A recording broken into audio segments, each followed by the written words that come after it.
Hello everyone students. तो ये आज हमारा फर्स्ट लेक्चर है, डिमांड और theory of demand. The most important topics in economics is demand. तो ये फर्स्ट स्लाइड है हमारे पास, इसमें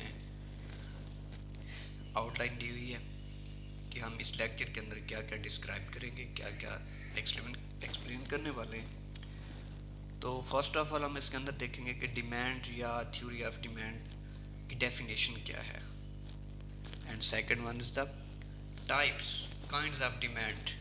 डिमांड की टाइप्स और काइंड्स कौन सी होती हैं उनको हम देखेंगे। थर्ड हमारे पास है डिमांड फंक्शन।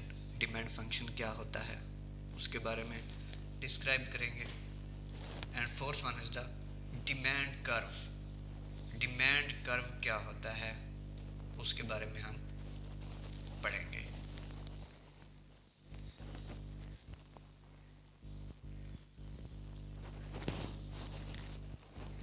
तो फर्स्ट हमारे पास ये है कि definition, demand is a desire which is supported by purchasing power. In ordinary life, just desire, wish, and need consider the demand. But in economics, there are two conditions to fulfill demand. First is the desire to purchase something. Second is the power to purchase something. Normally हमें किसी भी चीज़ की ज़रूरत होती है या हम कोई भी चीज़ हम लेना चाहते हैं तो हम कहते हैं कि मुझे इसकी डिमांड है, मैं इस चीज़ की डिमांड कर रहा हूँ, मैं उस चीज़ की डिमांड कर रहा हूँ, मुझे एक गाड़ी की डिमांड है, मैं मतलब कोई भी चीज़ हो तो ये डिमांड नहीं होती। हम इसको डिज़ायर कह सकते हैं, विश कह सकते हैं, नीड कह सकते हैं, डिमांड नहीं होती।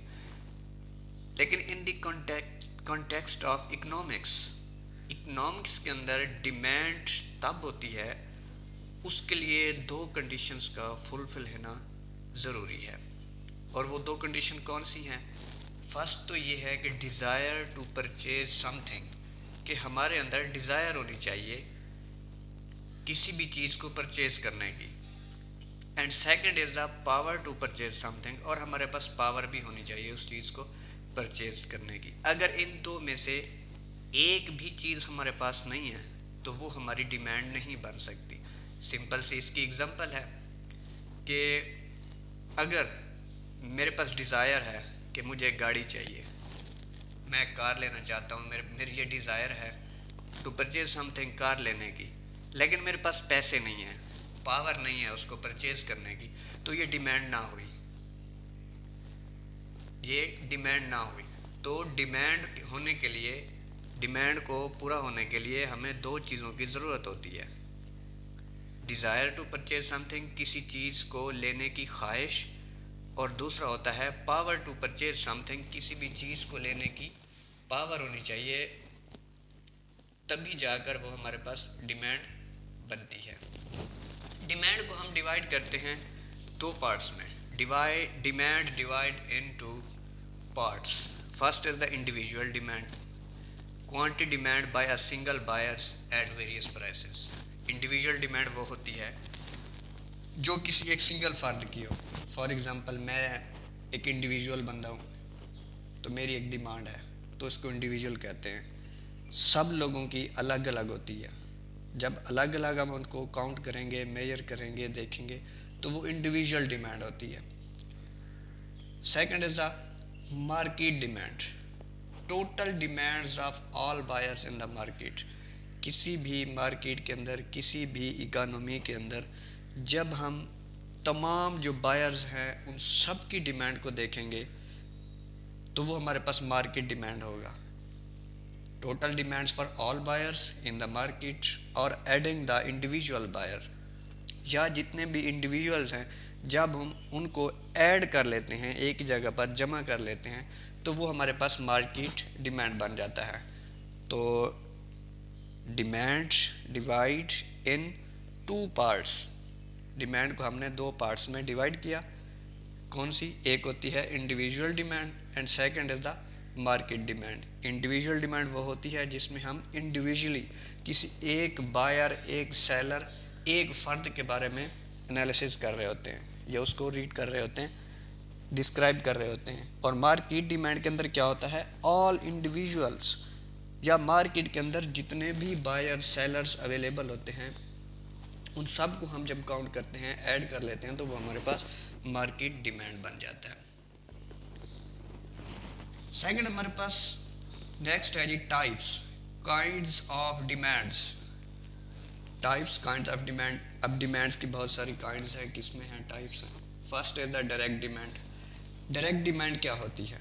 The demand of a commodity that direct satisfy a human wants. एक डिमांड वो होती है जो किसी भी इंसान की जो ख्वाहिश होती है उसको डायरेक्ट ही उसको सेटिस्फाई करती है। फॉर एग्ज़ाम्पल, मुझे प्यास लगी हुई है, तो मैं जब पानी पीता हूँ तो वो पानी जो है वो डायरेक्ट ही मेरी प्यास जो है वो बुझा देता है, वो मुझे डायरेक्ट सेटिस्फाई करता है। तो ये डायरेक्ट डिमांड होती है।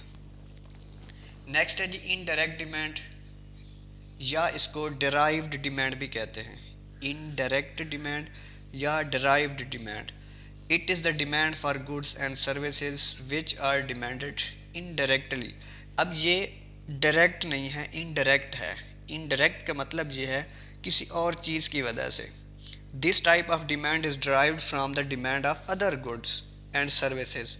For example, construction of house. अगर हम कोई घर बनाना चाह रहे हैं तो घर बनाने के साथ और चीज़ों की जो डिमांड है वो ड्राइव्ड होगी, उनकी इंक्रीज़ हो जाएगी डिमांड।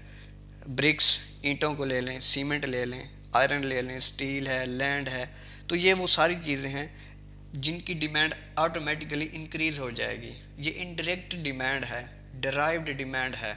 एक घर बनाने की वजह से इन सब चीज़ों की जो डिमांड है वो क्या हो गई, इंक्रीज़ हो गई। तो इसको डिराइव डिमांड कहते हैं, डिराइव्ड डिमांड या इनडायरेक्ट डिमांड कहते हैं। नेक्स्ट है हमारे पास जॉइंट।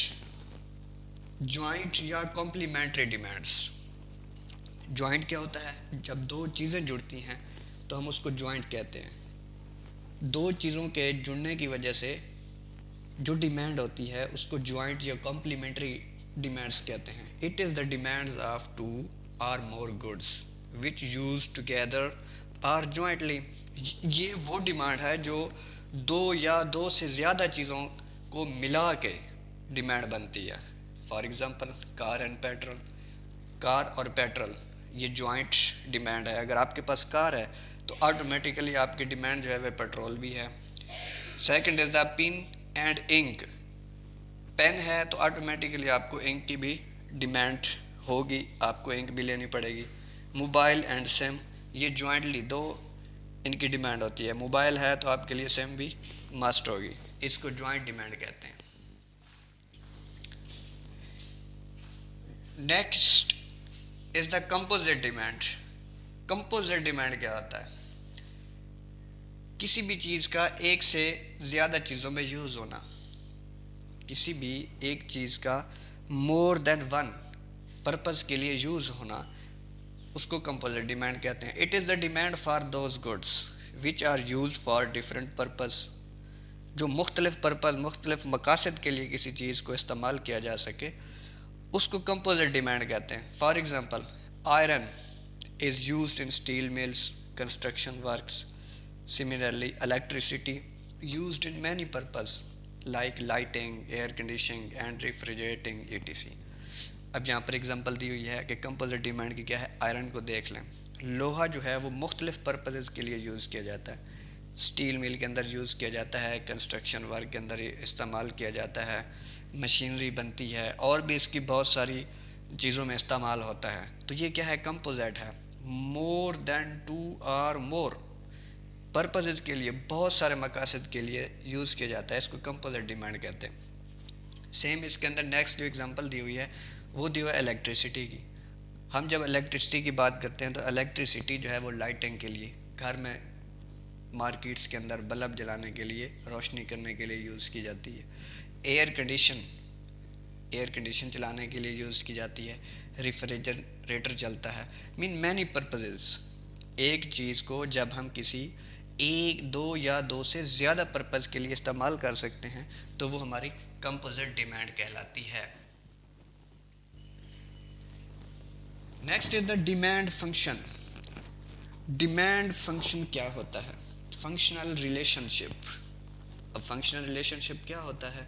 जब दो चीज़ों के दरमियान कोई ना कोई रिलेशन हो तो उसको फंक्शनल रिलेशनशिप कहते हैं। तो यहाँ पर लिखा हुआ है कि functional relationship between quantity demand and those factors which can influence the demand. अब डिमांड को कौन कौन से फैक्टर्स इन्फ्लुएंस करते हैं, तो उनका और डिमांड के साथ क्या रिलेशन है, इसको हम फंक्शनल रिलेशनशिप की फॉर्म में लिखते हैं।